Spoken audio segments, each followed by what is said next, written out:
Allir þættir samstæðuverinnar eru á YouTube.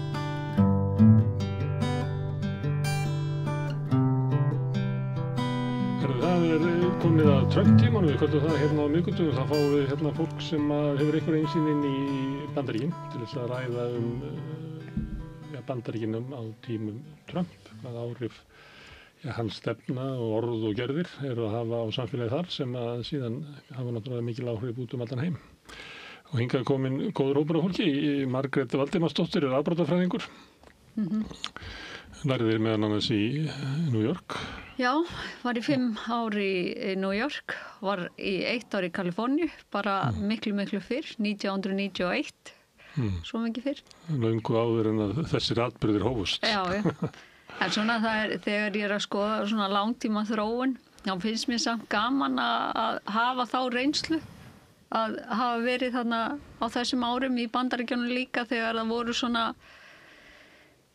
mikil átök og ólga líka, svona í kringum 1990-91 þegar til dæmis bara í kjölfarið þess að Rodney King málsins og hann var laminn og lögreglumenninni sýknaðir í kjölfarið og allar óeirðirnar í borgunum þá. Já, og þetta eru náttúrulega atburðir sem að beintengjast því sem að gerast núna. Já. Eða svona eina birtingamyndunum á leiðinni þangað sem að við erum komin.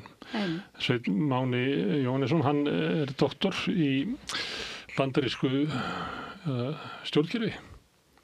Já, passar. Stjórnmálum og stjórnkerfi á 19. öld, 18. öld. Og svo varstu í Nashville. Sem allt annar hluti í Bandaríkjanna heldur en New York og Kalifornía. Já, nei, sko. Það er eftir Nashville kannski síður, en Tennessee mjög svo. Tennessee er mjög raut. Mjög raut dreifbýlisfylki, það sem er gríðarleg fátækt. Alls svona það sem kallað hvít fátækt. Gríðarleg misskipting og fátækt og svona hjólhýsabyggðir og mikil svona eiturlyfja misnotkun. Það er eiturlyfja svona hvað heitir þetta það sem faraldur og bjóða hefur farið mjög illa með uppsveitir að höggva bara skörði í líf fólks og fjölskylduna og heilu byggðarlagana heldur betur. Þannig að hafa svona, það 2 heima, það annars vegar svona þessi svona liberal bandaríski og sem í Nashville og svo svona þessi svona hvíta fátækt og þannig það víða það sem eru svona rauð fylki að borgirnar eru hins vegar allt öðruvísi hugafari í borgunum. Þess að við fyrir í Texas og svona, það er engin hætta á öðru en að republikanar haldi í Texas, en ef þú ferð inn í borgirnar, þá getur við lent á svona demokrata svæðum. Sérstaklega, já, Austin, gjörólík, svona umhverfinu. Og hingað er líka komin Brynja Elísabet Halldórsdóttir, hún er dósent í gagnrýnum menntunarfræðinum við Háskóla Íslands. Og með rætur í Minnesota, hefur verið þar? Já, bæði þar og Massachusetts og Washington DC. Þannig að ég ólst upp í Massachusetts, móðir mín var frá Massachusetts og svo lærði ég fyrst í Georgetown í Washington DC og svo flutti ég til Minnesota nokkrum árum seinna og bjóð þar í 20 ár. Minnesota, er það ekki svona, með svona ýmis einkenni Evrópu eða með svona Norður-Evrópu og er ekki mikið að svíum Jú, það er mikið að svíum Sósíaldemókratismin ekki komið með þeim Upphaflega, þetta náttúrulega hefur breyst á síðustu 10 árum þegar að iðnaðurinn fer að flytja úr það er mikið af svona stáliðnaði sem var fyrir norðan og kólaiðnaði og ýmislegt annað og það hefur flutt út úr fylkinu og það breytir það sem er í dreifbýlinu. Þannig að dreifbýlið er orðið miklu rauðara heldur en það var. Og er þá svona riðbeltið að samfélag sem hefur fallið vegna þess að það var mist atvinna, kannski svip á norðurhéruðin í Bretlandi eða og það er svona riðbelti víða í Bandaríkjunum. Tennessee, West Virginia. Og þetta er náttúrulega helstu, þarna er makarheimingin sterkust. Í þessu riðbeltum, já. Ég sá af þessu þáttum daginn með Bernie Sanders þar sem hann var einmitt í ferðalagi og var að fara í gegnum þessar borgir og hann talar við bara almennilegt fólk og almenningin og allt í einu gerbreytist hugmyndir þeirra af honum það því að þau eru búin að heyra svo mikið hann í gegnum Fox News og gegnum fréttaveitur að þau trúa því sem þau eru búin að fá og svo allt í einu kemur þessi almennilegi maður og talar við þau bara eins og almennilegu maður og breytir hugmyndið þeirra. Þannig að það vantar þetta og þetta finnst mér hafa verið svolítið í gangi lengi að við getum ekki tala við hvort annað lengur. Það svona hugmyndir á bakvið þáttin eiginlega svo að fólk í þessum riðbeltum að það fylgir Trump vegna þess að það hefur bara heyrt frá honum. Þannig ef við myndum senda núna hérna eitt sósíalista til þeirra sem kemur með lausnin á vandanum út frá sjónarmiðum fólksins sjálfs eins og við kannski höldum að vera, þá kemur í ljós að þeir henda honum ekki út. Þeir eru ekki henda honum út af þeirra sem kommunisti og sósíalisti og heldur að þeir þarna komið maður sem að tala eiginlega frekar þeirra máli heldur en Trump. En maður veit ekki alveg með þessa þætti, þú veist, það er náttúrulega hægt að búa til svona þætti, sko. Maður veit ekki alveg hvort þetta sé raunsann mæling á, hvort það væri hægt að selja Bernie Sanders í riðbeltunum. Það er bara mjög góð spurning. Meina hún gekk ágætlega upphaflega þegar hann var í framboði, en það náttúrulega líka, sko, á móti koma líka demokratarnir, sko, að hverjir vilja þau fá í stjórnina hjá sér og þau hafa líka verið svolítið sko íhaldsamir. Þau vildu hann ekki. Það er margir sem haldaði fram að hann hefði unnið Trump 2016 ef að hann hefði ekki verið kæfður af flokkseigandafélaginu myndi að heita á Íslandi. Ég er eiginlega alveg vissum það. Mögulega, ég held það. Ef að Bernie Sanders hefði verið í framboði. Að því að sko New York er mjög blátt fylki og að því að ég var í doktorsnámi þá var þetta fólki sem ég var að umganga svona dagstaglega frekar mentað en sko samt var ég í samskiptu við fullt af fólki sem hafði óbeit á Trump en vildi þó kjósa hann frekar en Hillary Clinton. Bara hennar saga, hennar svona spillingar saga og svo hefur það ekki hjálpað henni að vera kona, þeim leifist bara minna í Bandaríkjunum. Ég held því fram hann á þessu tíma að hún gæti ekki unnið út af því. Ég segi bara 15% af kjósað Bandaríkjuna mun aldrei kjósa konu og það er bara nóg til þess að hún hefur ekki séns. Einmitt. Bara sorry og ég held að það veri líka með Kamil, hún hafði aldrei séns. Já. Út af þessu en ég held að það líka verið vegna þess að hún fór aldrei í gegnum neitt fórkostningar og þannig að hún var bara ekki nógu þekkt sko í Bandaríkjunum. Einmitt. Til þess að keppa við mann sem hefur líklega er orðin á svipum stað og Elvis í frægð. Já, einmitt og það er líka málið að talandi að þau fólki sjá ekkert annað en Trump sko að einmitt, ég bjó í Bandaríkjunum þegar að Trump var fyrst í framboði, þegar hann var í forvali í Repúblikanaflokknum og það bara hver einasti fréttatími, hver einasti spjallþáttur í sjónvarpinu, öll blöðin og allir samfélagsmiðlar, það eina sem heyrðist var eitthvað sem að Trump hafði sagt og bara einhverja svona stiklur, einhver slagorð, einhverja setningar og fólk var ýmist að hælunum sem voru fæstir, flesti voru að hneykslast á honum, en það skipti einhver máli vegna þess að hann var allstaðar. Og setjandi fram einhverja svona fullyrðingar sem að mikið að fólki í Bandaríkjunum, hvaða Bandaríkin sem þú velur, sem ekkert mikið inn í pólitík, en einhvern veginn að upplifa einhvers konar, reiði, ótta, við það breytingar á sinni efnahagslegu stöðu, allt að breytast og þau eru ekki alveg hver staða mín í þessu samfélagi og svona sjálfsmynda kreppa svolítið og svo kemur einhver maður sem allstaðar alltaf, bara í mánuð eftir mánuð og segir eitthvað eins og einmitt svona þessi svona þjóðfélags, þessi ímynd, þessi þjóðarímynd að vera við erum best Bandaríkin og allt það að líka það hafði svolítið svona, það mátti ekki alveg lengur og þótti ekki alveg viðeigandi og kemur einhver kall sem segir bara við erum frábær, við erum best og þú ert frábær og það er þessi spillta elíta og hún er skilgreind á mismunandi hátt sem að gera þér lífi leitt og þú þarf bara að kjósa mig. Og þannig hópur sem grípur þetta, en svo það hópur sem bara alveg að fylgjast með og veit algjörlega meðvituð hvernig pólitíkin virkar og líka að sjá að já, hann algjör rasshaus, en mér alveg sama, ég ætla samt að kjósa hann, frekar en Hillary Clinton. Og Bernie Sanders var náttúrulega búin að vera lengi mjög vinsæll hjá demókratum og ég veit ekki af hverju hann vann ekki af hverju hann var ekki framboði, ég meina af hverju hann var ekki valinn, en það kannski bara þoldi hægri hluti demókrataflokksins það ekki. Nei, við getum séð það í átökin í verkamannaflokknum í Bretlandi, þar sem að virðist vera að hægri hlutin bara teljið að vera ómögulegt, en það oft sett inn í svona kenningu að við munum aldrei vinna nema við förum inn á miðjuna. Við getum aldrei unnið ef við stillum upp vinstri arminum.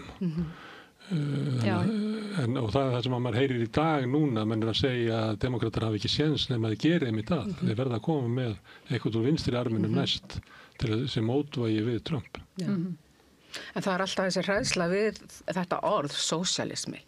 Eins og það sé einhvern veginn að taka eitthvað frá öðrum og gefa einhverjum öðrum. Það taka frá þér og gefa einhverjum öðrum á þess að þegar maður talar virkilega við fólk þetta, þú vilt eiga það rétt að fara til læknis hvenær sem þú vilt góða menntun og allt þetta, þá fólk sammálaði, skiptir ekki máli hvorum megin það vill mennta börnin sína, vill geta farið til læknis, en það nær ekki alveg að skilja hvað það þýðir og það verður þá sósíalismin verður svo hræðilega af þessu, þetta bara eftirlegukind einhvern veginn af Rússum eða USSR og Bandaríkin sem að situr alveg í fólki. Ég meina, ég talaði við fólk fyrir norðan, ég þekki mikið af fólki fyrir norðan í Minnesota sem bara verkamannsstétt og það eitt af því þau heyra orðið og það bara slekkur öllu. Ég veit náttúrulega í Upton Sinclair sem langt fyrir þennan tíma alla saman, hann bjöði sig fram sem sósíalisti í Kaliforníu. En rithöfundurinn sem hafði mikil áhrif á Laxness og fekk, ég man það ekki, fekk svona 20.000 atkvæði. Svo bauði sig fram fyrir bændaflokk með nákvæmlega sömu stefnuskrá og þá fekk hann eitthvað 75.000 atkvæði og þá sagði hann fólk vill stefnun okkar en vörumerkið ónýtt, sagði hann. Og það margir sem að segja þetta inn í demókrataflokknum og segja að það megi bara ekki nefni það. Eins og það hafa verið gerða kannanir og það kapitalismi hefur á sig verra orðeldur sósíalismi í Bandaríkjunum. Meðal almennings og meðal ungsfólks er það bara yfirgnæfandi. Ég veit. En það mismunandi hvernig þetta leggst í fólk í Bandaríkjunum, þetta ástand. Já, ég myndi var þetta það sem margir að segja með kjósendur republikanaflokksins að það áhugavert hvað margir eins og segi kjósa áfram sinn flokk. Það segja hvað flokkshollista hefur haldist innan republikanaflokksins þrátt fyrir að Trump hafi umbylt þeim flokki. Að kjósa vörumerkið þótt sem breyta uppslutinni. Já, þú veit allir að þetta eitthvað allt annað fyrirbæri. Og ég ekki algjörlega með á hreinu nákvæmlega hvernig svona undirliggjandi kosningaminstrið hefur þróast í þeim þremur kosningum sem Trump hefur verið í forsetaframboði. En þú veist, þó hann hafi aukið fylgi meðal hvítra, óháskólamenntaðra hvítra og meðal svartra og fólks af suður-amerísku bergi broti, þá erum við ekki að tala með einhverja byltingar samt, þetta ekki. Og hann með minnihluta þar. Já, og hann ennþá með mikið minnihluta þar, það erum við ekki að tala með einhverja svona gjörbreytingar á landslæginu. En það sem hann hefur tekist að halda samt saman republikanaflokknum og saman tíma hann hefur náttúrulega bara tekið hann yfir, en hann tekist að halda saman, halda kjörfylginu, halda sínum lykilhópum og byggja upp þannig þetta svona bandalag. Og það náttúrulega sláandi mörgur leiti hversu langt hann að komast með þetta fólk í átt sem að maður hefði haldið að væri fyrir stór hlutum af þessu fólki ekki að því við erum að vísa í bandarískar hefðir og sósíalismi eitthvað sem ekki bandarísk þjóðarímynd, það eitthvað svona sem talað erfitt. Óamerískt, vont vörumerki, eina leikil spurningunum í sagnfræðinni í gamla daga var alltaf akkur myndaðist engin sósíalismi í Bandaríkjunum, þetta svona, þú veist, Bandaríkin og sósíalismi ekki tengd saman, Það var náttúrulega bara barið niður með ofbeldi. Algjörlega, en svo náttúrulega hinn hliðin á þeim teining og það að Bandaríkin sem vörumerki konungur fyrir heldur ekki neitt rosalega vel saman, eða vörumerki Mussolini eða annað slíkt sko. Og nú erum við með mann sem lítur svona á sig sem lítinn Mussolini og vill vera kongur. Það hún líður þannig. Ég held að það sé og fólki í kringum hann lítur svo á þessi þannig. Og hvert hann hefur tekist að komast með þessa í rauninni ólíku hópa sem að tilheyra repúblikanaflokknum, og þó ég sé ósammála persónulega flestum sviðum mannlegra tilveru, þá hefði ég ekki árið 2014 þegar ég byggi í Bandaríkjunum og kynntist sem þessi fólki meðan hans í námi, það sem þetta oft bara gáfa fólk sem hafði svona bara ekki í sömu lífsinni, ég samt svona bara mörguleiti svona lýðræðislega allavega og frjálslynda lífsýn að mörguleiti samt sem áður, frjálslynda þeim skilningi að vilja ekki einhvers konar valdboðshyggju yfirtöku. Hvert þetta fólk hefur farið með honum inn í það ástand sem við erum komin í dag. Og það er þetta sem mér finnst furðulegast við alls saman. Þá er það kannski, það sem er merkilegt er að fyrsta valið, að því varst að tala kosningarnar 2016, þá man ég að einhver orðaði sem svoleiðis að þegar þau stendur val á milli þess að kjósa legara, sem þá Hillary, sem búin að svíkja okkur og þú hefur enga trú á lengur eða ruglukoll, hann kynstur náttúrulega ruglukollin. Og svo er það að mörguleiti skilgreint með þessu að fólk var að kjósa sig frá ástandinu sem hann var og vildi bara eitthvað annað. Og var ekki endilega að kjósa leiðina sem að Trump fór, eða ensíður kannski sem hann er að fara núna. Nei. Það er það sem að, hvernig má það vera að það sé hægt að færa samfélag, nú er verið að setja ritskoðun og alla fréttir sem að tengja þernum og svona, blöðin verða að senda Pentagon fréttirna að vera að byrtast. Hversu langt er þetta að fara með samfélag ef það er kannski ekki nema 15% sem vill þetta? Já, einmitt. Ég hef nefnilega, það er nefnilega eitt það sem hann er að gera núna og á eftir að gera í sinni forsetatíð. En svo, það sem ég hef verulega áhyggjur er svona langtíma afleiðingar af bara hans breytingu, og sérstaklega núna, bara á þessum stutta tíma síðan hann var kosinn síðast, er að því að það hafa komið alls konar sveiflur í amerískri pólitík og svona, þú veist, við erum að sjá núna mjög mikla svona pólitíska skautun, við og þau og þeir og landinu skipt upp í 2 hópa og það er alls konar svona vandamál. En þetta er samt ekkert nýtt og hafa verið alls konar sveiflur í þessa átt eins og núna. En það sem ég hef ágjur af. Það er ekki svo langt sem það var borgarastríð. Það er nefnilega málið. Það er kannski 3 kynslóðir. Einmitt, það er málið. Þannig að þetta er í sjálfu sér ekki nýtt. En það sem ég hef ágjur af er svona hversu langt hann svona ítir varðandi bara af því að það er líka eitt. Hann dregur úr algjöru trausti á svona lýðræðislegum stofnunum og það í sjálfu sér getur haft mjög slæmar afleiðingar.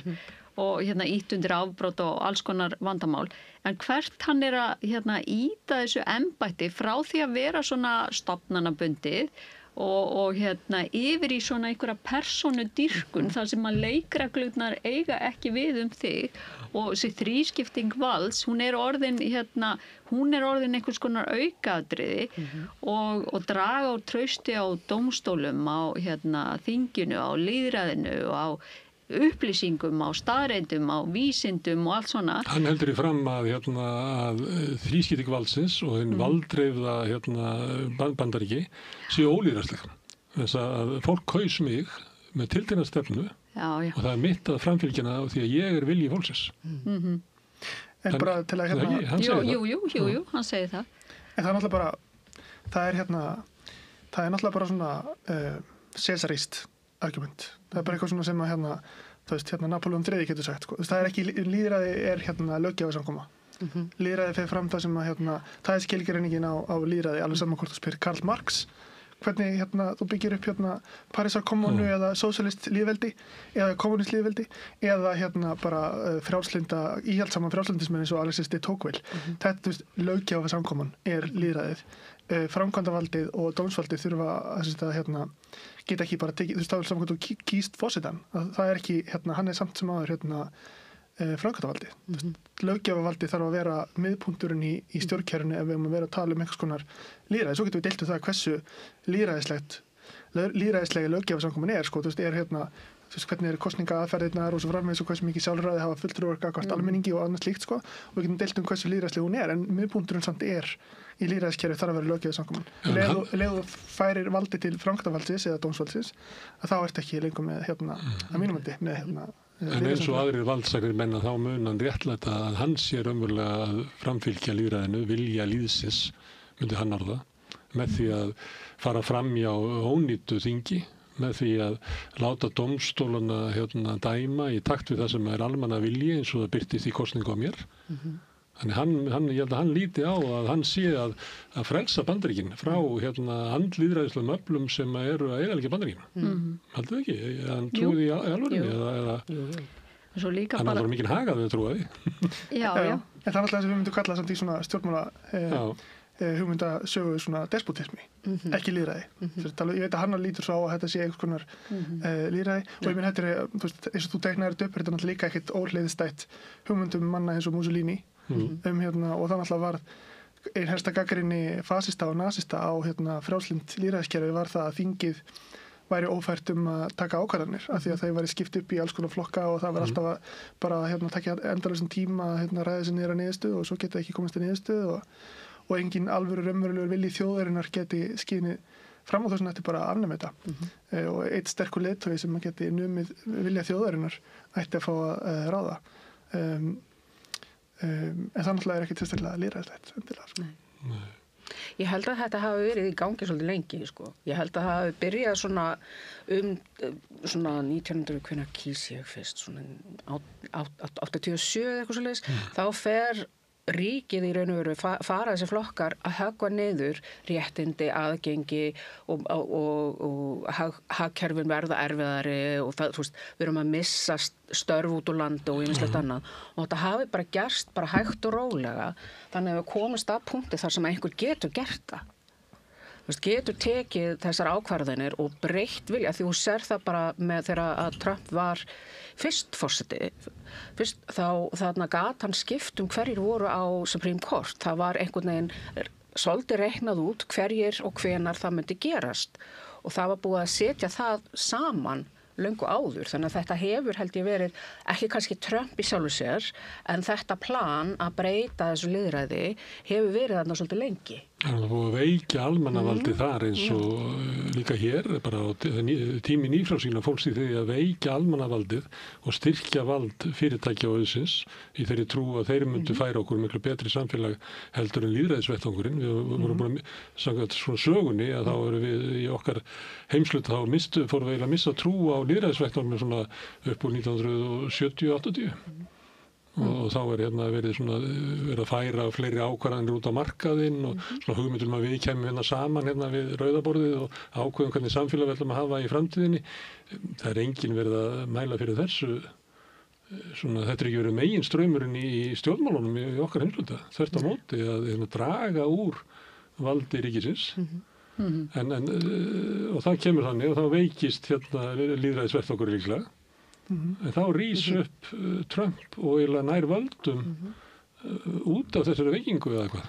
Já, þannig að ég held að segja einmitt þetta að fyrri kynslóður republikana sem að Trump tekur svo við af og ekki demokratar alveg sagt þessu heldur en aðalega republikanar voru náttúrulega búin að búa til einhvers konar stjórnunarkrísu í Bandaríkjunum þarna nokkuð langt árabil áður en að Trump kemst til valda í þeim skilningi að það gerðist ekki neitt í þinginu. Ekki til hagsbóta fyrir alveg. Nei, það bara gerist ekki neitt. Bara, það var ekki sami meirihluti það var ekki sami meirihluti í þinginu og tilheyri og forsetinn tilheyri flokki hverja að þá bara var allt stoppað. Það var til dæmis á Obama árunum þá var verið núna með shutdown alríkinu. Það var náttúrulega komið eitt shutdown og hann var í annað á Obama tímanum og Obama var með meirihluta í þinginu í 2 ár. Það má svo sannlega halda fram hann og ekki nýtt hann og vel en eftir það 6 árin sem komum þar á eftir það bara gerist ekki neitt í þinginu því að bara það var ákveðið það bara ábyrðinins ákveðið að hálfu forystunnar í republikanaflokknum að það myndi ekki gerast neitt það myndi blokka allt og á sama tíma voru demokratar ekki tilbúnir að beita þeim áhrifin sem þeir hefði kannski mjögulega geta gert til þess að koma það í gegn. Og líka jafnvel þegar það eru minnihlutar í annar konar deildunum, þá náttúrulega eru svona tæki eins og filibuster og annars slíkt, svona einhvers konar bandarísku útgáfuna málþófi sem er náttúrulega til þess að draga úr get þingsins til að aðhafast til að stjórna, þú veist, og þegar það gerist, þegar þingi gerir ekki neitt, þá færist alltaf meira áhrif til framkvæmdarvaldsins og framkvæmdarvaldi fer jafnframt að stjórna út frá bara svona tilskipunum og jafnvel svona neyðar ráðstöfunum sem Obama gerði mjög mikið, þú veist, og gerði það ofta illri nauðsyn, sko, en þetta er náttúrulega ekki gott, því það er náttúrulega, þú veist, dregur úr náttúrulega fyrst trausti fólks á það að lýðræðislega stofnanir geti virkað og þá kemur argumentið, sko, sem Trump kemur með og segir bara þetta er bara við þurfum að drain the swamp, við þurfum að framræsa mýrina, að þetta virkar ekki, sko. Og kannanir sem sína 40% almennings í Bandaríkjunum hefur ekki trú á lýðræðinu. Það kom bara einhverja svona svakalar kannanir sem að sína það að fólk er fyrir löngu búið að missa trúna, en kannski skaðinn var skeður að þessu leyti. Og ef það grípi handpressuna það hefði verið svona í kringum, hvernig það var góðsið 87, það var Dukakis sem var í frambúði. Ég man alveg eftir því og ég satt fyrir framan MH og með kosningaseðli minn með mömmu minni og kösum minn í bílnum og ég var rosa spennt, mér finnst þetta svo mikið vægt, sko, og já, og hann vann ekki. Við erum með afbrotafræðing og sagnfræðing sem að geta svarað því hvernig það gerist að fólk kannski kýs Trump fyrst, bara það getur ekki verið verra heldur en það sem fyrir okkur ekki að pröfa þetta og eitthvað svoleiðis með alls konar sjónarmiðum. En svo hægt og bítandi fyrir að koma í ljós að hvað þetta er. Og sagnfræðingurinn hefur eitthvað dæmi það og afbrotafræðingurinn líklega, þannig að ég geti farið í móturulega gengi og rosa gaman hjá strákonum og drekka bjór og hlæja og svo sé ég allt í að þeir eru með eitthvað svona fíknefni í bakherberginu og svo er það allt í bara, síns mér að vera að bera út lík og eitthvað svona, en ég fer ekki, ég er ennþá í hvað er það sem að veldu, hvað þarf hvernig vaknar fólk? Þetta er klassísk spurning Þýskaland í uppgangu næsumars. Akkur vaknaði ekki. Og andstaðan það er sagt í Bandaríkjunum, það er furðulegt hvað er nýtir andstaða. En menn segja það líka ef þú skoðar Þýskaland í uppgangi næsumar. Það var bara sorglegt og það er. Við getum við tínt til inn á þessa hetjuna, en andstaðan var bara sára lítil, sko. Mér finnst eitt sem að gleymist rosalega oft er að horfa á menntakerfi. Af því að þar ert að læra þetta, þar ert að læra að geta átt þessar umræður, að læra pólitíkina og leið og lokar á ákveðna hluti innan námsins að þú ert ekkert að læra raunverulega sögu Bandaríkjanna þegar það eru ekki verið að tala þrælahald, það er ekki verið að tala Víetnamstríðið og fólki sem hjálpaði sem að kemur frá Víetnam og þegar við útiloku þetta og höldum bara uppi þetta hvíta lið er það besta í heimi og það er bara dæmi það að þá er þetta miklu auðveldara að fá fólk þess að gera það sem maður vill, af því að maður er ekki búin að fræðast nóg mikið, veit ekki nóg mikið. En getur þið svarað þessu með Hensingins sem ég strísast bara inn á því að þetta er svo skemmtilegir og skemmtilegt skeggið á þeim og flotti búningar og allir er ég bara komin inn í einhverja niðurbrotstarfsemi. Já, ég var svona aðeins að spá í ákvaða lefuleg svarið að því að sko það er eitt að hann er forseti frá 2016 til 20 og það, ég meina hann gerði ekkert. Ég meina, hvað? Við lifðum það af eins og sagt. Við lifðum það af, það var ekki træðilegt og svo er það, þú veist, af hverju ætti þá hópurinn sem kaus hann eitthvað að flýja hann, sérstaklega, þráttur að hann hafi verið dónalegur allan tíman og sagt eitthvað sem hneykslaði alla á New York Times, þá var það ekkert... Einhverju þess að reynd valdar hann? Já, þarna undir lokin, já, 100% og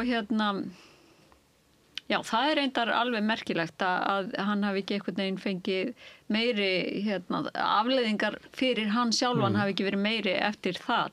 Það er alveg rétt, það er skringilegt.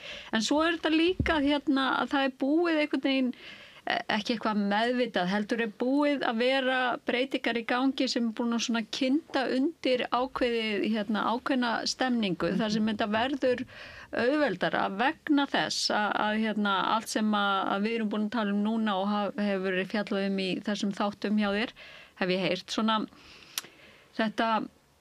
þessa rosalegu klofningu, þetta eru tveir hópar sem eru í stríði, það er bara þetta er ekki, það er ekki að fara neitt samtal á milli þessara ólíku hópa, það er ekkert í boði, það er bara, ef ég er í þessum hóp, þá er ég í þessum hóp og þá verð ég að vera sammála öllu og uppnefna alla aðra og þetta er bara einhvern veginn, þú forherðist. En ég er ekki viss að ég sé að gefa góða sálfræðilega skýringu sem má skýra heldur það sem gerðist á tímum Hitlers. Ég er ekki að koma með það, en ég er að segja bara að ég held að það sé hluti af þessu, en ég held líka að hluti af þessu sé að af hverju hann var afturkosinn 24 sé líka bara að það var ekki nógu góður andstæðingur, held ég, að sé hluta því og af hverju við erum ekki að sjá meiri mótspyrnu við hans valdníðslu í dag. Það er alveg mótspyrna, það er alveg kannski ekki nógu mikil, en það er alveg og hann er að nota, svo líka bara er ekki fólk óttaslegið. Ég ætlaði að segja, það er verið að taka bara almenning út af götu. Þannig ég myndi halda að fólk væri bara missa alls konar vinnu, þú veist, þetta er verið að senda herliðin í borgir, það sem það sem er ekkert að gerast. Já. Nei, ég veit ekki, ég vona að þú sért með betri þetta var ekki gott svar, en ég gerði mitt besta. Ég veit. Ég er ekki með Það er svo gaman að tala á þeim stað að við viljum á óvissu tíma, við erum svona núllpunkti og það er allt mögulegt. Það er skemmtilegt að samtalið. Það er líka gaman að hugsa upp átt og leita svarana. En ég kann ekki, eitt af sem ég byrja að leggja áherslu er að Trump er ekki með einhverja, hann er ekki að fá skoðanakannanir upp á þessu bara með 60% stuðning. Nei, hann er undir 40. Hann er frekar óvinsæll. Þó hann haldi völdum. En ekki til samanburði við evrópska leiðtoga eins og Keir Starmer eða Macron. Alveg rétt. En hann er hins vegar ekki eitthvað rosalega vinsæll. Meiri hluti Bandaríkjamanna finnst hann ekki góð hugmynd, eins og er allavega. Og hvernig hún tekst að halda völdum hinga til og náttúrulega 2016 til dæmis, þegar hann vann kosningar með minnihluta atkvæða, eða í framtíðin í þingkosningum og annað slíkt, þannig náttúrulega erum við búin að horfa upp á það að búið í kosningakerfi í Bandaríkjunum sem náttúrulega gerir minnihluta kleift að halda völdum.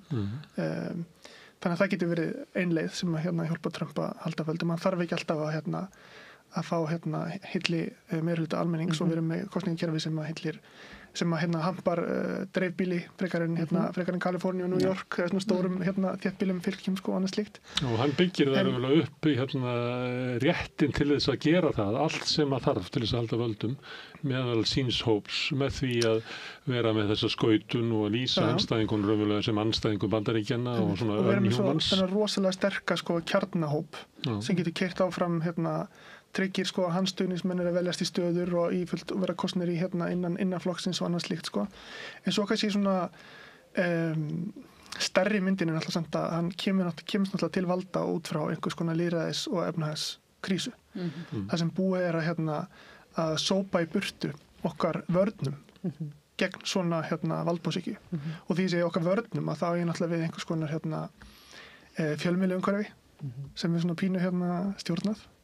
Bara til að nota það aðeins pínu filtera allavega og verkalýðsfélög eitthvað svona aðra upplýsingamiðlunar leiðir eins til dæmis verkalýðsfélög sem mjög mikilvægur bara svona varnar viðbúnaður til að tryggja bara að einstaklingar sé ekki berskjöldaðir og atómiseraðir gagnvart pólitísku valdi og ofanfrá og fjölmargir aðra slíka stofnanir sem hafa bara einfaldlega horfið í burtu á undanförnum árum.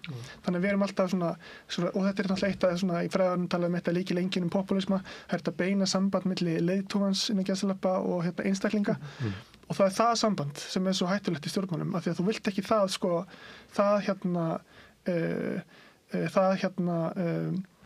það lárétta samband heldur viltu það lóðrétta samband fyrir ekki þú vilt lárétt samband milli borgarana og svo veljum við fólk á okkar en það er hættulega samband og það er með einhverjum berskjöld kannski eru Bandaríki bara ekki betur á sig komin heldur þetta það er við erum með Rússland og fólk að segja að almenningur heldur að rísa upp og kasta af sér þessu stjórnvöldum En það bara engar sko félagsheildir í Rússlandi sem að gætu fóðrað slíka andspyrnu. Það engin verkalýðsfélög, það stjórnmálaflokkarnir ónýtir eins og í Bandaríkjunum. Kirkjan, hún gæti kannski gert það, hún á bandi með Putin og kirkjan sem pólitísk í Bandaríkjunum, hún á bandi með Trump. Þannig, og ég held að skipti máli að kirkjan félagslegt afl sem tekur þátt í þessu vegna þess að mjög víða í andstöðu við stjórnvöld eins og í Pólandi í andstöðunni við Sovjetið eða í ískri frelsisbaráttu og getur kirkja skipt máli þegar þú ert ekki með neinar aðra félagsheildir. En það engar aðra félagsheildir í Bandaríkjunum. Og það kannski, það getur verið háskólinn og intelligensían þannig, en það verið að berja hana niður og kemur í ljós að hún hefur engar varnir eða hún gafst upp í 9/11 sko. Þá allt í einu fóru allir að tala bara eins og George Bush. Og það var bara svona andstaðan og gagnrýni og stjórnvöld í Íraksstríðinu að menni þurfa að hafa stækkunagler til að finna hana eftir á. Já. Þannig að kannski við bara búin að tala svona efnaðslega að Bandaríkin hafi verið fallin. Kannski voru þau líka bara sem lýðræðisríki.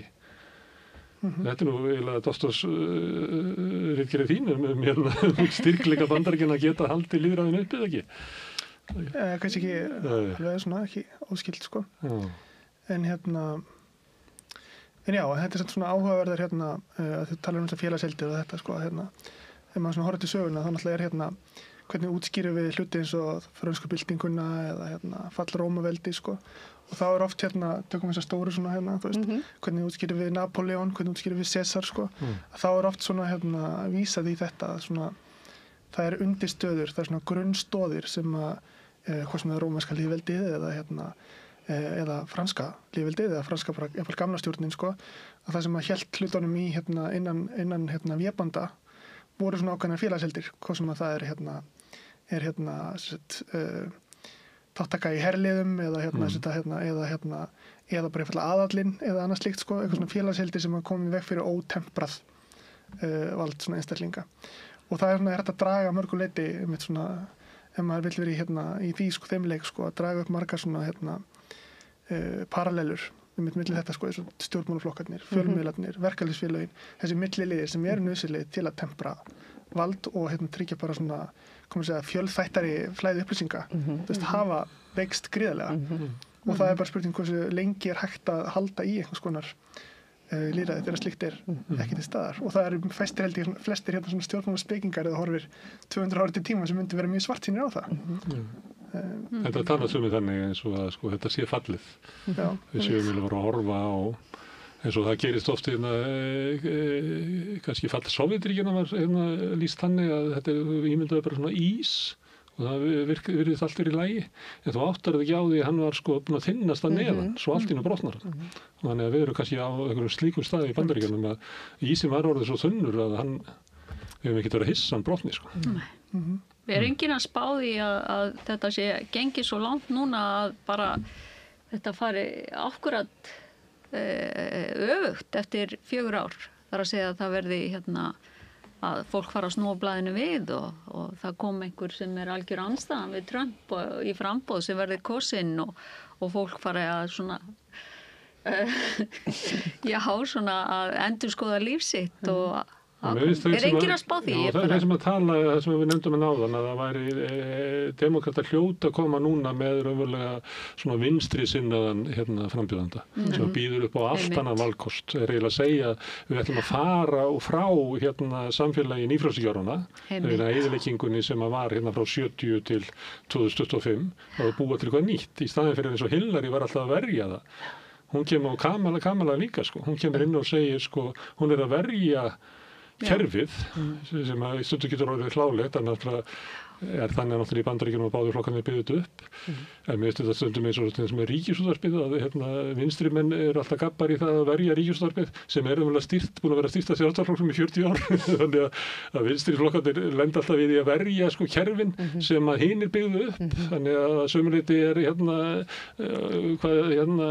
Hillary og Kamala eru ófreistandi valkostir og kjörsemum út af því að þær eru að verja eitthvað sem að allir eru saman er ómögulegt. Ég held að eitt sem mér finnst allavega rosalega jákvætt að það rosalega mikið af breytingu. Þetta eldra fólk sem hefur verið að vinna í kongress og þar, það farið á eftirlaun. Þannig við erum að fá nýtt blóð, hægt og rólega inn í kerfið sem að getur eitthvað gert, að taka til máls, að taka þátt í þessu. Þannig að þú veist, mér finnst það rosalega jákvætt og ef maður horfir líka á ungt fólk, fætt 91 og áfram. Þetta miklu meira opið. Þú veist, þau skilja miklu betur það að vera í sambandi við annað fólk og það miklu stærri hópur af þessum krökkum eða fullorðnu fólki núna sem að hugsa öðruvísi.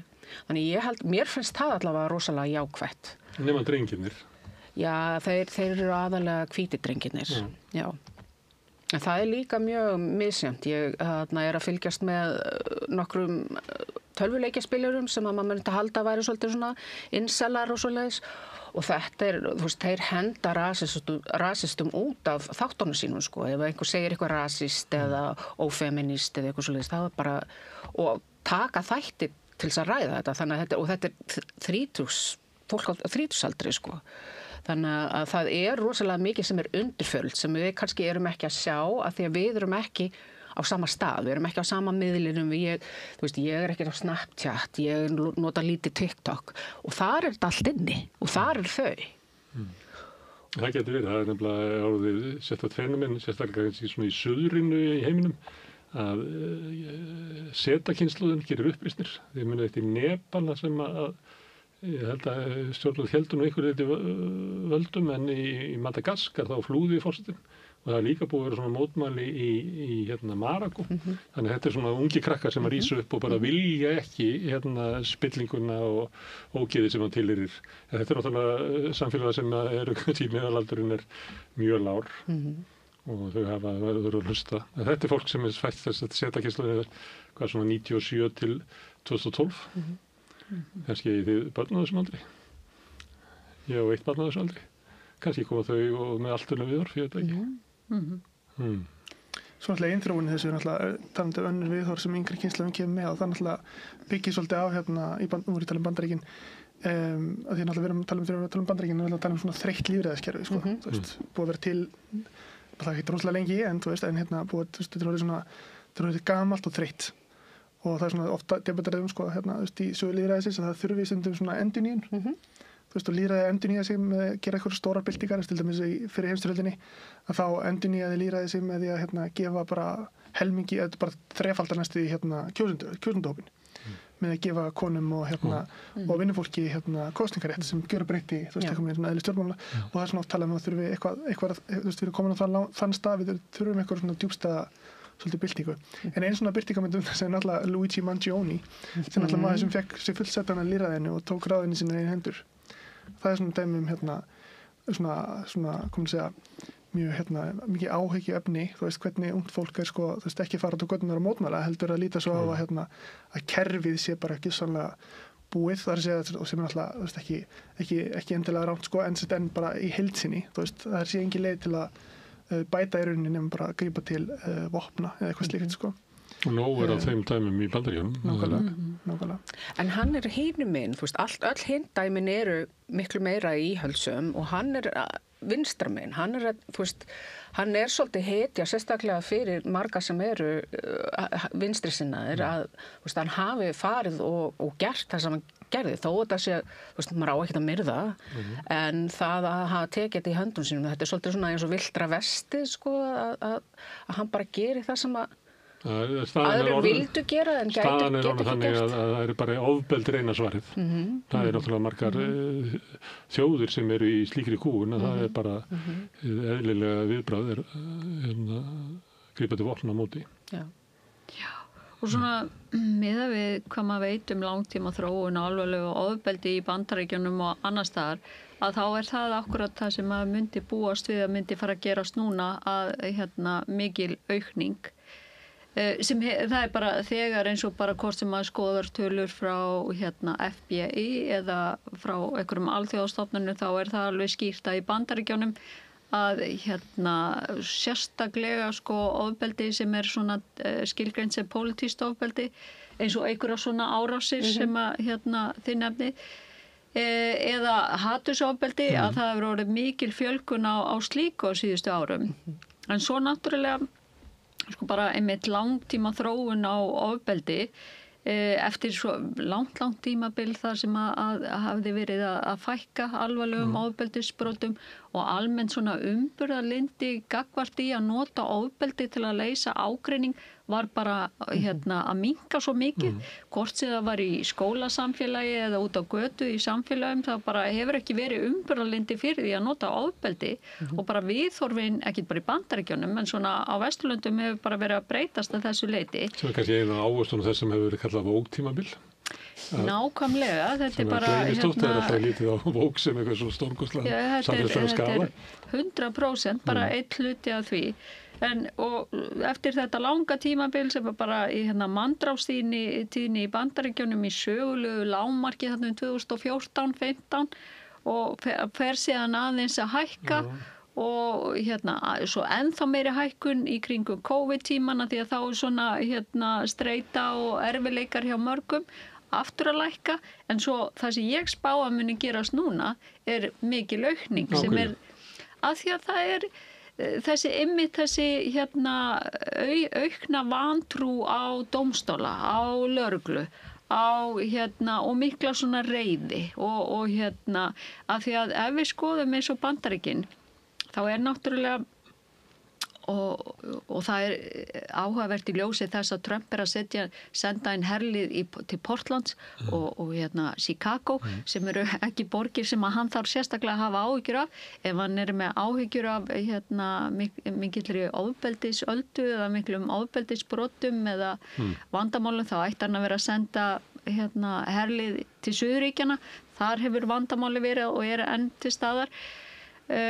Já, vegna þess að bara þessi hugmynd að þú getur ekki notað að opinbera stofnanir séu ekki að vinna í þína þágu, að þú getur ekki treyst þeim, að þú þurfa að leysa allan ágreining sjálfur og það sé einhvern veginn þú og það sé allt orðið, þessu mikil óvissa, það er öllum saman allt, það er enga reglur sem gilda hvort sem er, það er allir hvort sem er að brjóta þér, að það er akkurat í svona menningu, í svona stemningu. Upplaust samfélagsins. Upplaust er akkurat orðið sem ég var að reyna að finna. Það er akkurat í á þeim tímabili þegar við bara í Bandaríkjunum og allstaðar annars staðar þegar það fer að leiða til mikillar aukningar og ofbeldisbrot. En með þessar yfirlýsingar Trump ofbeldi til dæmis í Washington, þessum að margir íbúar þar hafna hafi verið til. Já, þá fór ég og leitaði í þessu tölum sem þú ert að líka að tala um. Já. Ég gæti hvergi séð svona aukning á ofbeldi í Washington DC, ekki í Chicago, ekki í Portland. Nei, það er engin aukning. Það er lækkun. Þetta er bara lygi. Þetta er lygi. Nýjustu tölur frá alríkislögreglu Bandaríkjanna sína fækkun á síðustu 2 árum. Það var þarna aukning í kringum COVID. En fækkun síðan þá, bæði í Chicago og Washington DC.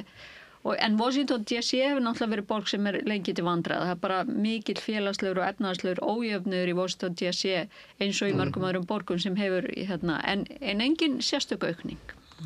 En engin aukning, en bara en borgirnar og svæðin þar sem að er mesta ofbeldið, að það er eins og St. Louis í Missouri. Það er eins og í Tennessee, Memphis og þessi Suðurríki. Louisiana, alveg. Þar eru republikana við völd, þannig að Trump sendir ekki í þjóðfélagið þangað. Nei, og þetta eru svæðin þar sem að það ríkir bara mjög há manndrápstíðni og hefur gert lengi. Það er ekki þessar borgir í austurhluta Bandaríkjanna eða Midwest eða miðríkjanum, alls ekki. Og af hverju er þetta Suðurríkin? Og það er áhugavert líka að skoða það í samhengi við það sem málflutningströms. Það er einmitt vegna þess að þar hefur ríkt meira en annars þar í Bandaríkjunum svona kúltúr sem er vantraust á stofnanir einmitt og náttúrulega mikil og byssueign svona og þessi hugmynd, og þetta hefur bara verið mælt í rannsóknum og borið saman á milli ólíkra svæða í Bandaríkjunum. Hugmyndi að það sé réttlætarlegt að svara einhvers konar ágreiningi og einhvers konar ágreiningi með því að beita ofbeldi eða að drepa viðkomandi og það náttúrulega, þessi menning náttúrulega hluti af sögu miðríkjana, Suðurríkjana, bara þessi þrælahaldið og svo náttúrulega bara mikil svona ójöfnuður og mikil fátækt. Þannig að það eru borgirnar, þar alvöru vandamál til staðar bæði í dag og hefur verið. Þú talar þetta með upplausn veldur fjölgun glæpa. Ég veit ekki hvort þið þekkið hann hvað heitir hann, Peter Turchin, veit hvað það er? Ég held hann sé, ég held að sé ekki sagnfræðingur, en hann, ég held að hann hafi verið í einhverju svona starffræðingur og var sérfræðingur, doktorsritgerð þess að hann sé hegðun býflugna í búi, sem er rosalega marga býflugur í búinu, þannig að þú ætti að vera með svona góðan haus til þess að ná utan það. Og hann var með það.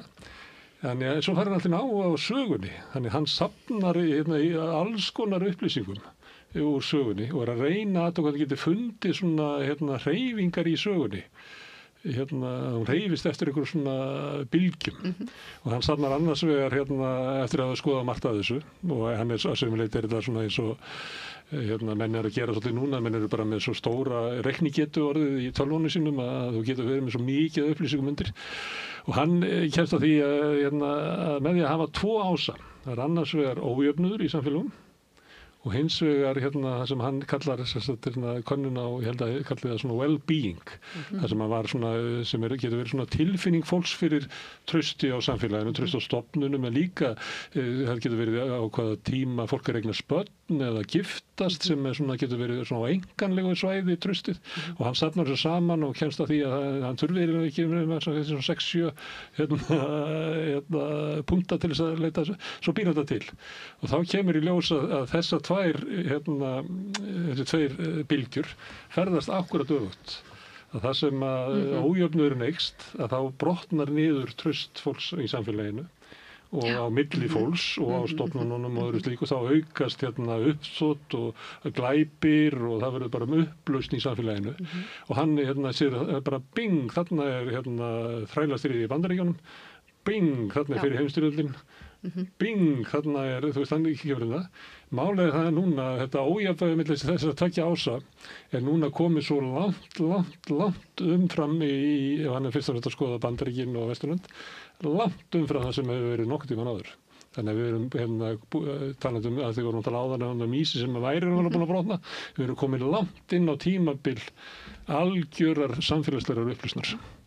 Þannig að annarkvort kemur stríð eða borgarastríð eða eitthvað stórkostleg upplausn. Ég segi þetta svona núna af því að sömuleyti varst að tala í þessum anda og maður byrjar að heyra svona að því að einhver leyti lýsir þetta líka bara fyrir tilfinningu sem við höfum. Ég kann ekki við fengja manninu með hans útreikninga á bíflugunum og öllu því. En að einhver leyti finnst mér þetta að vera lýsandi fyrir svona mjög ríkjandi tilfinningu meðal okkar.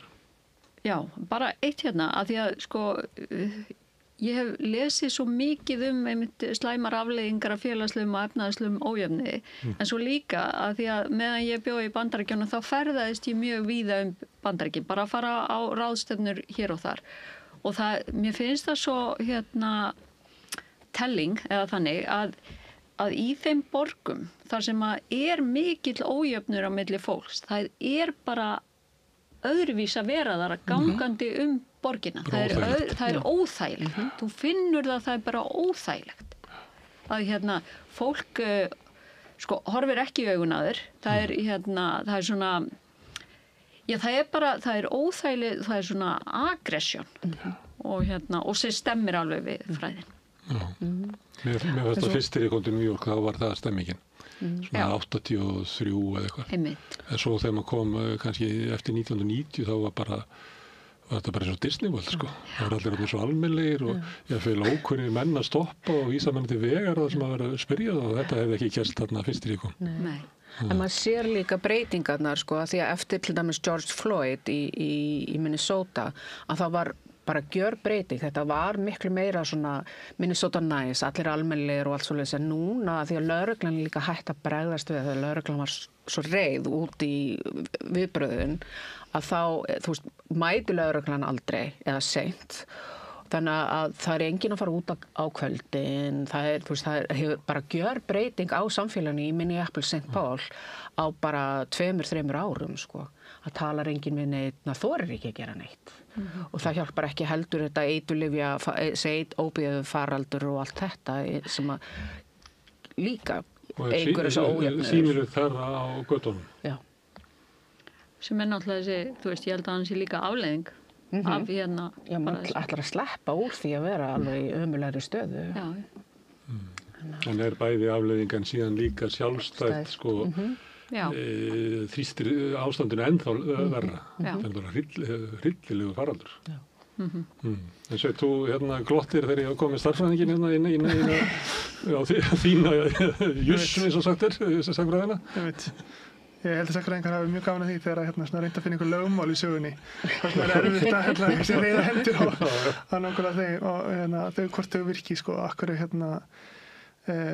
veist, og það var þetta ójöfni sem ég alveg sammála, sko, þú veist, en samfélög manna hafa yfirleitt verið mjög ójöfn, en ekki alltaf leitt til endilega til niðurbrots þeirra.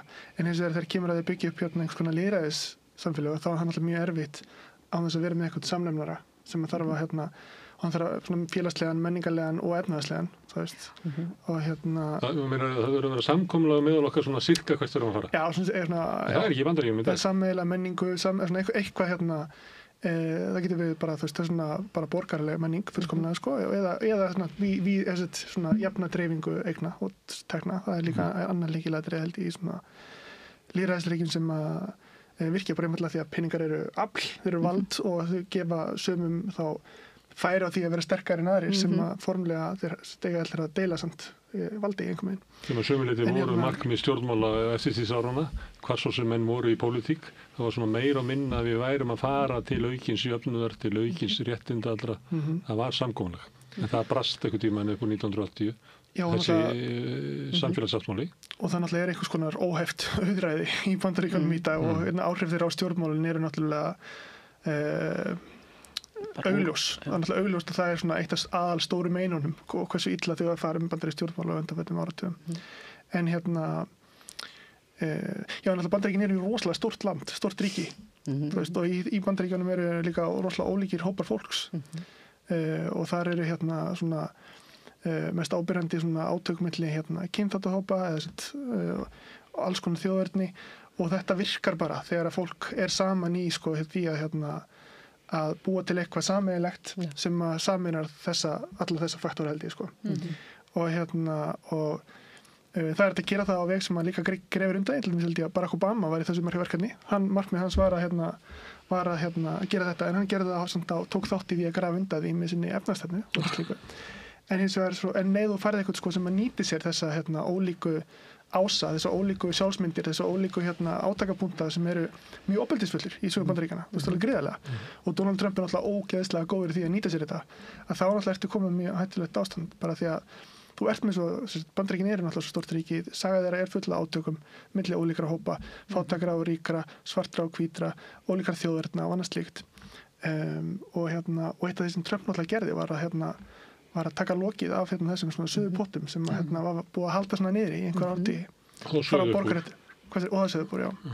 Og það er kannski það sem að mellir líka fyrir sér að menningi sé svo viðkvæm svona bara skán ofan á einhverju óeðli að þú getur verið sko enga stund að eyðalegja eitthvað sem það tók áratugi að byggja upp og hvort að það sé þannig að allt sem að menn hefur þuluð upp sem jákvætt við Bandaríkin, það getur bara horfið á kannski 1 eða 2 nóttum. Það er eitt svona sem maður veltir fyrir sér. Að þessi að halda öllum þessum hópum saman, að það hafi verið svo þunnt samkomulag að þegar allt í einu kemur ykkur og sagt það er ekkert markmið okkar er ekki á samkomulagi Markmið er að við vinnum.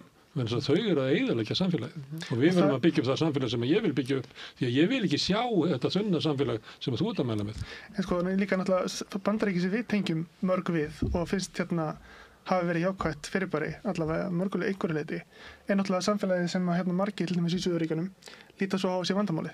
Það er sigur þess með sigri svona borgarréttindarhreyfingarinnar og öðru slíku sko það sem að svona Suðurrík, svona margir, sumir, allavega hvítir svona Suðurríkjumenn líta svo á að að þeirra svona stjórnkerfi og þeirra svona hvítu menningu hafi verið hafi lútið í lægra haldi og verið eitthvað annað þvingað ofin að norðan, frá einhverjum öðrum. Og það er engin vafi því að Trump talar inn í hluta af því sem að nú eru þau að hefna sín. Já. Og þetta er víðtæk hreyfing, þetta er náttúrulega sko varandi þungunarof fóstureyðingar, náttúrulega verið að snúa því við, samskipti svartra og hvíta og svo líka margt í efnahagsdæminu. Það sem nú bara erum við að snúa þessu við, nú erum við að og meira þess að nota sömu meðul, ætlum að setja herinn á okkur, eins og þið gerir þá. Svona svolítið vinda ofan af sigrum mannréttindabaráttu síðustu áratugum. Búið að vinda ofan af efnahagslegum ávinningi sem að náði því gegnum verkalýðshreyfingu og öðru slíku. Það var stríði gegn fátækt og öllu þessu affordable housing og svona búið að stróka þetta allt saman út. Nú er komið að vinda ofan af sigrum mannréttindabaráttunar. Pottþétt. Alveg pottþétt. Og mér finnst það sko eitt sem að því að við gætum talað svona að það væri eiginlega sjálfsagt að allir vildu stefna að auknum jöfnuði, allir vildu stefna að auknum jafnrétti og kvenréttindum auðvitað. Myndum við halda því að maður er alinn upp á eftirstríðsárunum. En svo áttar maður sig á því að það er sumt fólk sem já ég heyr alveg hvað það segja að þú vilt að við stefnum að auknum jafnrétti og okkur svona. Ég vil það bara ekki. Og þetta er bara sjónarmið sko, allir sem eru í ríkisstjórn Donald Trumps eru þessar skoðunar. Og það er bara fólk í íslensku samfélagi sem er raunverulega að segja við mann að því ég held að stundum að heyri maður þetta ekki, að því að manni finnst þetta svo absúrt. En raunverulega er fólk að segja það, að svona að allir hafi sama rétt í samfélaginu. Nei, það má vel vera að þau finnst það réttlátt sko. Mér finnst það bara ekkert gaman. Mér finnst að fólk er að segja mann þetta. Þannig að einhvers staðar gleymdist að selja hugmyndina sem að talin var vera að þyrfti ekki að selja hana, hún var svo augljós. En kannski bara gleymdist að selja einhverjum hópum hana. Já, það er góður punktur sko.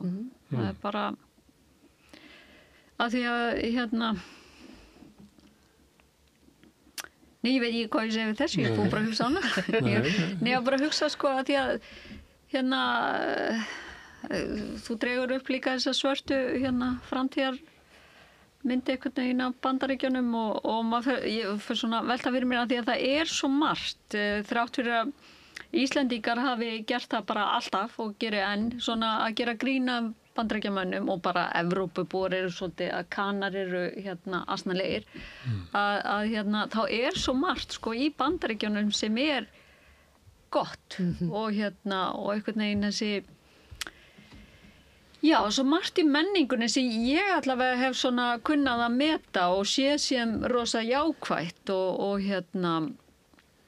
hef einmitt upplifað stundum svona líka það sem að eins og þú varst að byrja að við vorum að tala áðan þetta American Exceptionalism þá er líka náttúrulega Nordic Exceptionalism að mikill hroki og við Íslendingar erum auðvitað ekkert bara bestir í því nei, svo bara ef maður setur þetta aðeins niður á einstaklings svona level að þá fannst mér svo áhugavert ég flutti heim frá Bandaríkjunum að heyra menntafólk alltaf tala hvað Bandaríkin væru ömurleg og það væri ekkert í boði fyrir neitt og allt þetta væri kapitalismin og allt væri svo frábært á Íslandi og ég var bara hvað nákvæmlega er svona frábært við Ísland? Hér fær enginn þá þjónustu sem man þarf á að halda og veistu hvernig aðstæður öryrkja á Íslandi og það er bara, en þetta einhvern veginn fólk svolítið hér á landi líka velur að horfa fram hjá bara aðstæðum okkar, hvernig aðstæðum hér á Íslandi og situr og gagnrýnir Bandaríkjana því að sko líka bara þessi hugmynd sko svona frelsi og málfrelsi og að tala saman hefur verið svona stór hluti af Bandaríkjunum og það er auðvitað bara jákvætt en svo er þetta komið í eitthvað Já, ég ætlaði að segja, sko, ein vinkona mín flutti frá Bandaríkjunum hingað til Íslands og hún er alltaf að furða sig á, akkur er þetta ekki í boði? Akkur þú veist, eitthvað sem er bara sjálfsagt í Bandaríkjunum, réttindi fólks sem er búið að taka af frá, en réttindi fólks með fötlun og alls konar sem að vantar stuðningur sem að ætti að vera til á Íslandi, sem að bara er ekki til. Þannig að, þú veist, og maður gleymir þessu. Ég bara, ég hérna á fatlaðan son og var með fatlaðan son í New York og það heimin og haf á milli þess þjónustu sem hann fekk í New York og það sem hann hefur fengið á Íslandi og Færeyjum sem bara, það ekkert á Íslandi, það bara ekkert. Það til dæmis bara talþjálfun sem hann þarf mjög sárlega og hefur þurft alltaf. Þá hérna, hefur okkur alltaf boðist 30 mínútur á viku hér á Íslandi og með þeim forsendum að við þurfum sjálf að fara úr okkar vinnu, sækja hann í skólan, keyra hann eitthvað upp í Grafvog og keyra hann, eftir að hann fæði 30 mínútur, á að vera 30 mínútur 20 mínútur, keyra hann aftur í skólan og keyra aftur í vinnu. Meðan var þetta í boði þá í skólanum í New York eða? Já, þar bara mætir talþjálfun í skólan og með hann í talþjálfun alla dag. Já. Það bara, og við vorum ekki í einkaskóla sko. Nei, þetta bara var allavega lögbundið. Þetta bara hluti af early intervention, já. Og þetta þá vantilega einhvers konar á vegum New York ríkis eða borgar ríkisins. Það er þá ólíkt á milli svæði. Sem þá vantilega líka milli ríkja. Já, það er mjög gott.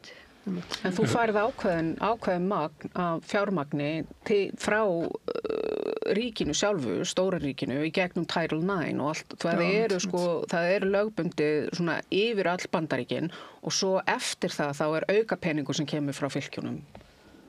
Þannig að það er blandaði og þú fylkin velja hvernig þau vilja hagræða. Nýja Mexíkó var að taka upp algilda leikskóla leikskólapláss í fyrir þessu ári sem áhugaverðurinn og Það nú skemmtilegt, spennandi landsvæði þar sem mikil fólksflutningar hafa verið til Nýju Mexíkó og svona eiginlega umbreytingasvæði mikið og svona kannski gefur einhverja vísbendingu hvernig Bandaríkin gætu þróast. Og þess vegna einn áhugaverður punktur líka í þessu öllu saman því að við erum öll í svartsýninni sko sem að ég held líka bara einlega en einu sinni var nú talað bandarísku fylkin eða ríkin sem svona tilraunastofur lýðræðisins, laboratories of democracy og kannski verða það bara kannski þurfa að hætta að fókusera svona á alríkis stíð og fara að horfa aftur til ríkjana það sem meira svona næri lýðræði ekki ætti orðið meira næri lýðræði og ef við sjáum til dæmis jafnvel fólk sem að kjósa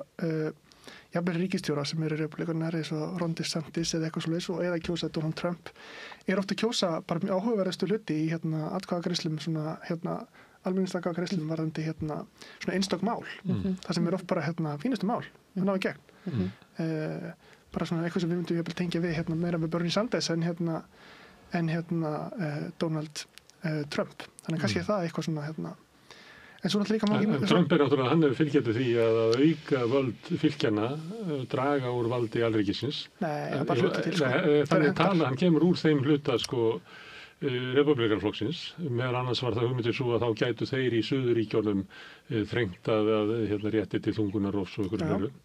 Þannig hann að sumuleyti hann með, kemur hann inn með þau skilaboð. Þess vegna held ég að til dæmis að Orbán eða ykkur svona kallar í Evrópu eiga svo auðvöld með að tala við þessa tegunda republikunum að þeir eru að berjast fyrir hennu sama, auka völd Þjóðríkjanna eða minnka völd Brussel. Einmitt. En alltaf Trump ekki að sverða þarna sko. Hann alltaf hann meiri hann ekki með ríkjunum gegn alríkinu sko, hann náttúrulega er að öfla vald alríkisins á flestu sviðum og hann er náttúrulega meira þá að færa Suðurríkjunum vald og að dempa vald þá blárra ríkja eins og við sjáum í þessu hernaðarmála sem er beinlínis núna að vinna í því að draga úr réttindum ríkja til að ráða því hvort að bandaríski herinn er og þjóðvarðarliðar annarra ríkja séu ráðast inn í þeirra eigin fylki en eitt sem við nokkað til að bæta við varandi framtíðina er bara að Donald Trump er ekki vinsæll maður sko. Þannig að samtíma maður er svartsýnn og óttast framhaldið. Þannig að líka þarf rosalega litlar sviptingar í kosningahegðun til þess að eitthvað annað gerist. Hvað sem að þetta eitthvað annað er því svo bara áframhaldandi að því ástandi sem bjóð til Trump til að byrja með getur vel verið sko. En maður tilfinningi sem maður færi er að það er svona sem maður hefur maður sveiflar svona milli þess að vera mjög svartsýnn og svo er líka eitthvað með að sjá hversu óvinsæll maðurinn er raun og virðist vera og það þarf ekkit rosalega mikið til þess að grafa undan allavega svona stuðningi við repúblikana í næstu kosningum. En það ekki þá líklegt að það verði eitthvað sem að snertir bara efnahag svo kallaðs venjulegs fólks? Jú. Eins og að það verði tekin þjónusta sem að fólk hafði áður, eitthvað slíkt, eða þá að þetta veðmál hans tollana og efnahagsstefnuna leiði til verðbólgu og annað slíkt. Hann fjall náttúrulega síðast á sömur, Trump istar segja hann hafi fallið á COVID, það var bara óheppinn. Já, en gæti hann ekki, þú veist, ég meina ef að þeim teksta að leggja niður Affordable Care Act eða hvað er að kalla heilsutrygginga sem Obama setta á það, ég meina, þá kemur það er bara mikið af fátæku fólki í Suðurríkjunum eru fólk sem að nota, sem að nýta sér þetta, þannig að þá munu þau finna fyrir því, það kannski geti verið eitthvað. Það sem þú talaðum Marjorie Taylor Greene sem er eina af þessum ultra hægri sinniði Trumpistum en hefur núna verið svolítið að kljúfa sig frá Trump undanfarið og meðal hans að segja að repúblikanar eiga að semja við demokrata í þinginu þessi fjárlög og hætta við þetta shutdown, lokun alríkisins og samanskapi komið til móts við demokrata varandi þessar breytingar sem er verið að gera á Medicare og Medicaid sem eins og þú segir, tala 10-15 milljónir manna munum mögulega að missa heilbrigðistryggingunum sína og Marjorie Taylor Greene hefur verið að koma og segja að við verðum að passa på það, við getum ekki látið allt þetta fólk missa heilbrigðistryggingarnar sínar eins mikið í stríðinu þennan forseta, segir hún. Þannig að það er svona að tala hún sé svolítið nösk á svona stemninguna í þessum, hún kemur frá Georgíu, hún sé svolítið nösk á svona stemninguna í Trumplandi. En Trumplandi er líka svo flúkið, þessi makabilding, að þar eru svona sjónamið að Trump eigi fyrst og fremst að skila árangri til fátæku kjósenda sinna, að það skila þeir sem færð honum völdin, en svo eru aðrir sem að vilja hann uppfylli það sem að kristnir vilja og þeir eru margir með bara hugmyndur að við verðum að ná völdum í samfélaginu, við verðum að beygja okkur undir okkur menntakerfið og dómskerfið og það er í höndum djöfulsins raunverulega, þannig það nú bara. Þess vegna er þetta bara heila stríð sem við erum á og við verðum að sigra því annars nær antikristur völdum. En það verður rosalega áhugavert að sjá hvað gerist akkurat ef þú missir heilbrigðistryggingunum þína, ef þú hefur minni aðgang að mata því að mataverður náttúrulega er síhækkandi að því að það er verið að flytja fólk út úr landinu sem að tínir matnum. Þannig að það verður mjög áhugavert að sjá hvernig hvítir bregðast við það að það er bara síhækkandi lífið almennt og þau bara ráða ekki við þetta og sjá það að það er gerast núna. Það var ekki áður, það er núna, það verið að gera þetta við þau núna. Þannig að það getur vel verið að það verði breyting á því. Það við vitum ekki, það er merkjum að þessi verið að hægja á vinnumarkaðnum, að þessi meira atvinnuleysi fari störf að vera til, það er svona ímyndilegt sem að bendi til hins og þessa. Það er 4% atvinnuleysi í Bandaríkjunum. Það er 4% atvinnuleysi í Bandaríkjunum. Það er bara, fyrir neðan þar sem að hagfræðingar hugsa bara venjulegt atvinnuleysi. Það verður svona sirka heilbrigt atvinnuleysi. Já. En það er líka ákveðin átakapunktur sem er leið og atvinnuleysi er þetta lítið. Náttúrulega er hægt við því að Seðlabankinn vilja búa til atvinnuleysi með því að hækka vexti og Trump er mjög mikið á móti því. Og þá halda þau átök áfram sem milli Seðlabankans og Trump. Og samanskapi er alltaf bandaríska hagkerfið, Tómas Jósum á því að það er búa til atvinnuleysi og þannig leysa mögulega verðbólgu með því að búa til atvinnuleysi en samanskapið náttúrulega bandaríski vinnumarkaðurinn verið búið þannig til í mjög langa tíma að leið og atvinnustig verður of hátt að þá er bara búið til atvinnuleysi með vaxtalækkunum en hvernig myndi þá, ef Trump myndi til dæmis fara gegn því þess myndi þá ekki verða verðbólgu kreppa, myndi þá ekki atvinnureikendur bregðast við bara með að hækka strax verð ef þeir fengi ekki skilaboðin frá Seðlabankanum og Seðlabanki myndi halda niður í launum. Það er náttúrulega annar svona faktor, verðbólgu og óvissu faktor. Svo varandi vextina og Seðlabankan, þá hefur það náttúrulega áhrif þegar valdið er beitt svona mikið. Það kostar því svona mikið persónulega að fara gegn vilja forstans. Að það er hægt við að allar stofnanir samfélagsins fara hlýðunum. Það er bara of kostnaðsamt fyrir alla að gera það ekki. Og þá getur orðið svona andrúm í samfélaginu að ef að ég ætla ekki að bara lenda í vandræðum í lífinu, þá verð ég að fara með sigurvegaranum. Og þannig að mér finnst stundum verið að tala að eins og að demokrata geti bara sótt sigur í þingkosningum eftir ár. Ég er ekkert svo viss um það, því að svona stemming þegar verður einhvern veginn það er svo kostnaðsamt að vera ekki með þessu liði og bara það getur verið stór hættulegt að vera á móti þessu liði, að þá dofnar öll andstaða og allt í einu þá fara, og ég held að sumirlitið þeir sem að trúa því að segja hægri bylgja á Íslandi, að þeir, ég heyri það bara að þeir sjá þetta fyrir sér að það hlýtur að koma, nætur faras, bylgjan hlýtur að koma inn og ég ætla bara að vera réttum megin þessara bylgju þegar hún kemur. Þannig ég búin að henda öllu sem ég sagði feminisma fyrir nokkrum árum og öllu sem ég sagði jöfnuð og eitthvað svona, ég ætla bara að vera með hennu sterku. Það er bara komið tíminn til þess að við fáum að vinna alltaf vera að kúa okkur þessa sterku, eitthvað svona furðulegar hugmyndir sem það sér ekki alveg hvaða rót eiga á Íslandi, Já. Þetta er hræðsla, þetta er alltaf, þú veist, byggist á það að maður verði hræddur sig og sína og það er bara, það byggist á því að maður verður alltaf að halda í það sem maður á, af því að það getur einhver annar tekið það. Finnst ykkur gaman að tala um Trump? Já. Mér finnst gaman að tala. Já, mér finnst þessa samræði alveg frábæra, sko. Mér finnst það bara, mér finnst það alveg fínt. Mér finnst gaman að tala um Bandaríkin og ég ætlaði reyndar að því að ég var svo rosalega, gekk svo fram að mér hvað hann fekk mikla athygli þarna fyrst, sko, að því að ég vissi bara, sá þetta, já, hann er að verða forseti, það er pottið. Þá ætlaði ég nú ekki að taka þátt í þessu. Svo er ég náttúrulega ekki prinsipmanniski frekar en Trump, að ég er bara mættinga að tala um Trump. Það er að segja, taka þátt í að eyða tíma í að tala um Trump. En jú, þetta er skemmt. Ég fikk alveg ógeð af Trump í fyrra kjörtímabilinu að Trump, sko. Og einmitt er svona bandaríkjamenn sem maður þekki, sko, og líka á samfélagsmiðlum bara gátt ekkert annað en tala um Trump. Bara var eina sem komst að hjá fólki og þá fekk maður svolítið svona ógeð, sko. En núna er þetta bara, og á samanskap þá fannst mér fólk verið að gera mikið úr þessu. Á þeim tíma, sko, fyrir kjörtímabilið Trump. Mér finnst það ekki núna. En núna finnst mér, ég samanlega, nú finnst mann það ekki, sko. Linnulaust, því þetta eru svo stórkostlega breytingar, að ef við ætlum ekki bara að segja bara allt í einu, það verður við að ná að fylgjast með þessu. Og við sjáum líka bara hvernig, sko, Trumpisminn, er að breyta samskiptum ríkja, ekki bara fyrir botnum Miðjarðarhafs, sem við sjáum núna þetta svokallega myntafriðarsamkomulag, heldur líka bara að Donald Trump er að beita sér beinum hætti núna í kosningum í Argentínu. Hann er að hann er að hóta tollum á Spánverja.